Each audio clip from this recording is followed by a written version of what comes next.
Gertrude Bell had in 1917 managed to convince the Indian Viceroy to support the Arab revolt and to put aside his own anachronistic colonial designs of annexing Mesopotamia under the Indian government.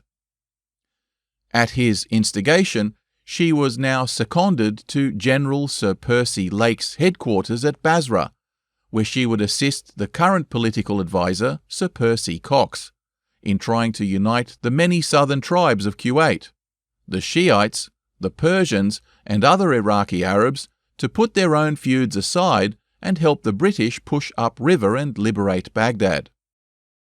She was also to act as liaison between the Delhi and Cairo headquarters. The British were having some major setbacks in their offensive up the Tigris.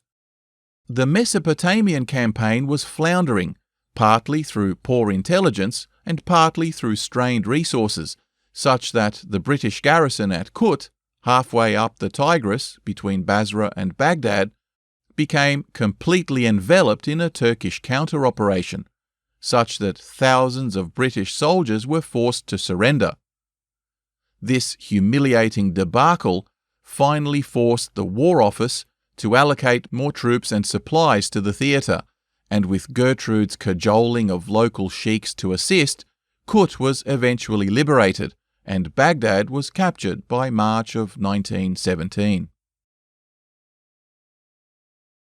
As the Turks withdrew, they pursued a scorched earth policy of destroying infrastructure and burning administrative records and buildings, as well as bribing local warlords to raid British supplies. When the Allies moved northwards, they found a province in complete disarray. There had been a drought for several years, with no investment in maintenance of irrigation and infrastructure for over a century. The people were starving, and endemic disease was now rife. Gertrude had many friends now in Baghdad, and when the city was finally secure, she was called to move her office there and tasked with the enormous challenge of coordinating a relief effort, mobilizing British military engineers to repair critical infrastructure and to liaise with local leaders to secure their cooperation in normalizing day-to-day life.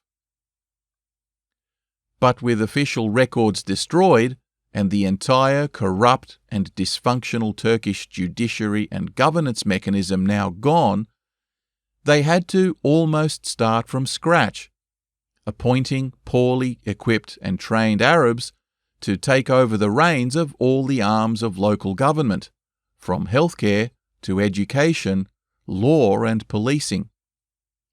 Gertrude had to approach local mosque imams and recruit them to assist in relief and administrative efforts.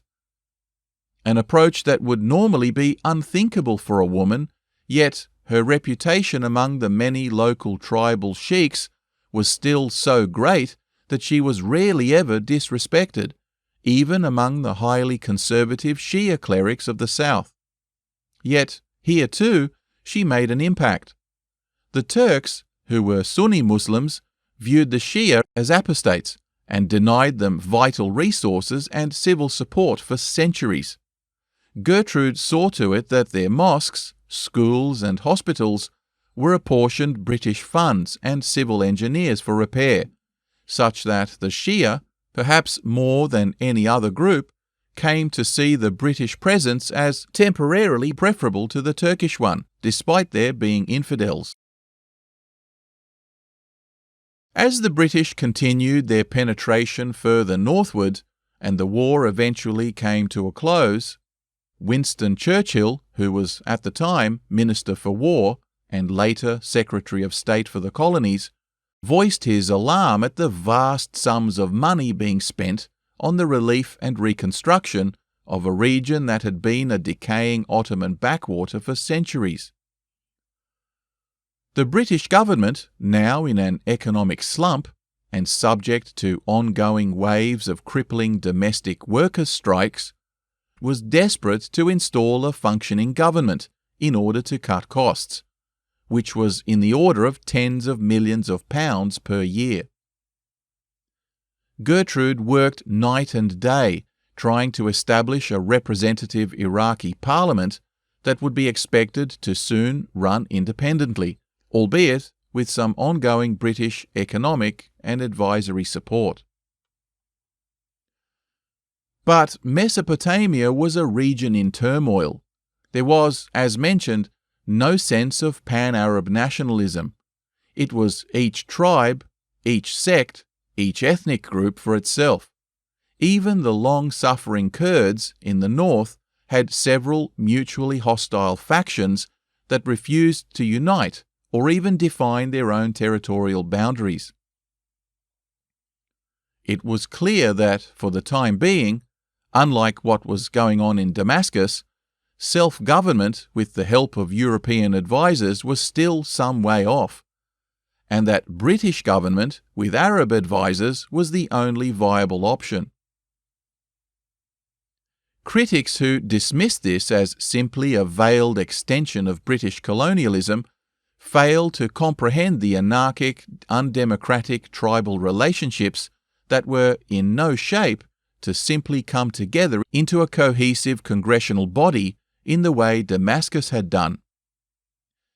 The alternative of perhaps establishing dozens of microstates was considered economically and politically not viable.